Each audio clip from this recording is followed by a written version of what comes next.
gotta keep those sun-kissed vibrations happening with you. Good, good, good, good vibrations. Sun-kissed, good vibrations. Good vibrations. Sun-kissed, good vibrations. Good vibrations.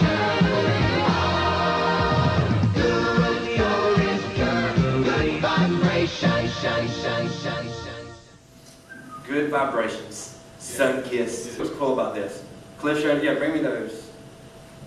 Bring me that one. He's got another one for me.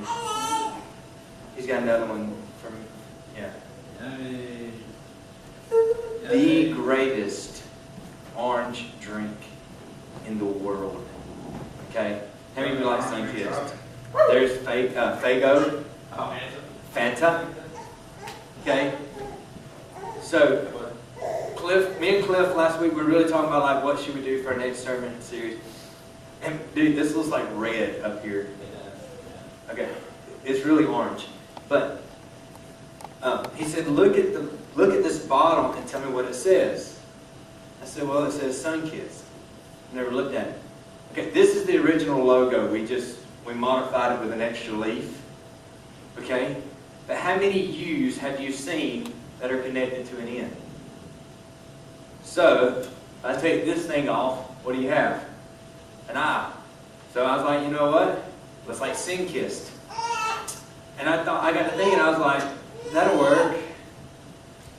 This stuff's good. I'm going to drink this while I'm speaking. And now my son wants some. But Sinkist. So I was like, let's have a sermon series on sin. So now everybody's like, I don't want a sermon series on sin because then you're going to go convicted. Spin. I love my son, but that you know, that's just good right there. You know what I'm talking about? That's good drink. 20 ounce cup. I got the big can. Anyways. But I want to talk to you guys about sin, and the reason I want to is I think we have forgotten what sin really is, and where it really came from, and there's some things about it that I really want to hit. This week I want to talk about the origin of sin, where it came from, where sin begins, and what is sin. I looked it up in the Webster Dictionary because I like to know what it says, and it just says really it's an offense or just irreverence to moral or godly law. So it's basically just saying, I'm going to take God and I'm going to take what God said and I'm going to throw it out the window. I'm not going to listen to it. And the origin of sin really, the first person to sin really like summed it all up. In Genesis chapter 3, I'm going to start in verse 1. I won't read the whole thing this time. It says, now the serpent, who was more crafty than any of the wild animals the Lord God had made, he said to the woman, did God really say you must not eat from any tree in the garden?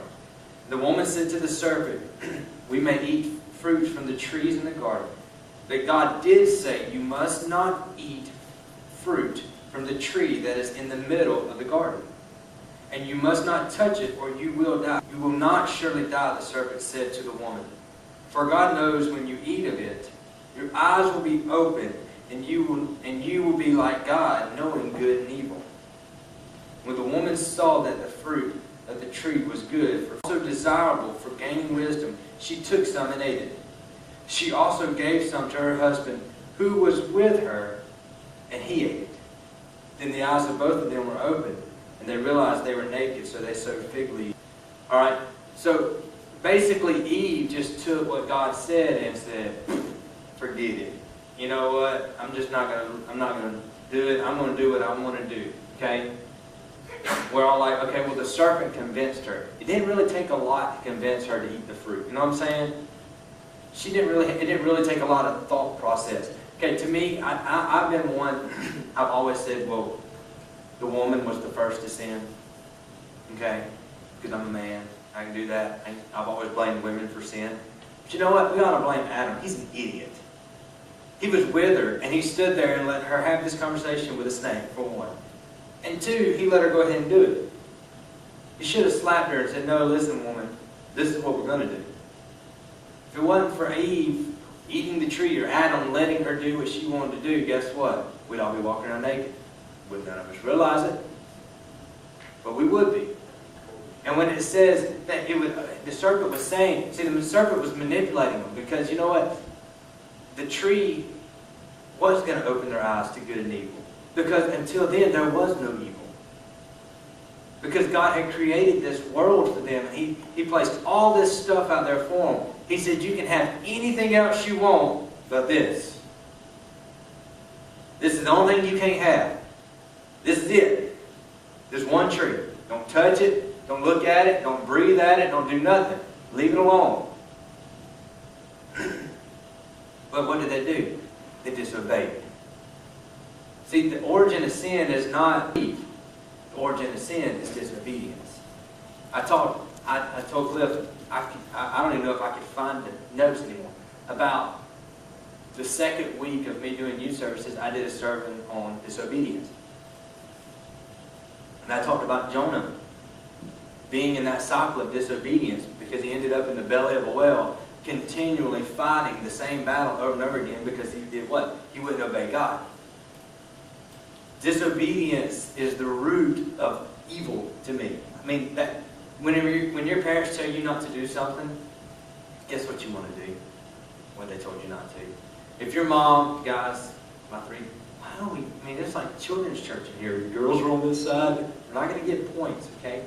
But some of y'all caught that. But I mean, it's like your mom saying, hey, don't play baseball in the house. What is the first thing you're going to do when she leaves the house? Go get some bats and a ball. Okay? If your mom says, don't mess with my makeup, guess what you do the first time you're home alone? You go in there, you sit down, and you start putting on her makeup. You want to know why? They told you not to. And because they were human nature, it started with the first woman and the first man. It was disobedience. So the origin of sin is disobedience. But I want to talk to you real quick. There's three things I want to tell you about sin. And I think we have just sort of blown over this whole sin thing because we're all church. We've all grown up in church. We all have parents that are in church. Most of us, and some that come don't. But I think we've totally missed the whole point of what sin is. And there's 3 A's that I have for sin. I thought of A's. Sort of goes with apple and Adam. Has nothing to do with Eve. Just kidding. And Eve. If you say and Eve, it'd be A. But there's 3 things. The first one is sin is attractive. Sin looks good. Sin looks like a bikini on the beach or a hot man with a shirt off drinking Sinkist. Ah, so good. So good. You know what I'm saying? Sin looks really good. It's kind of like this drink. I mean, some of you I don't know. But this is cold. And it is good. Yeah, That'll make me thirsty.